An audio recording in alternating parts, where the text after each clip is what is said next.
So in this question, it's asking for how many electrons are in a neutral atom of iodine-131.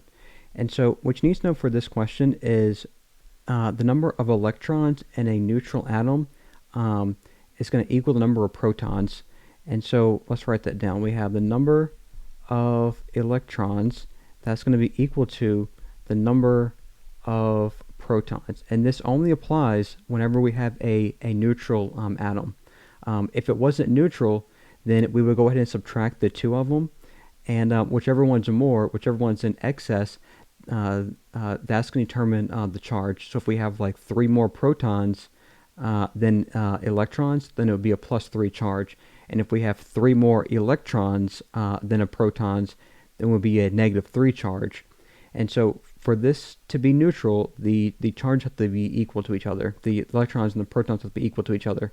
And so we go to the periodic table, and we can see that iodine kind of looks like this. You have an I, and then we have 53, and then we have this 126.9.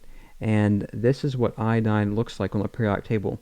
And your periodic table might look a little bit different, but these, like this number right here, might be on the bottom, so you might have to look at the key. But a lot of periodic tables have the number of protons up top, so I'll put it up top here. And so with this number here is going to be the number of protons.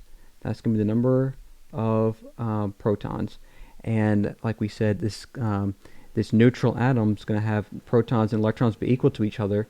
And so if we have 53 protons, it means we're going to have 53 electrons. So the answer would be 53 electrons.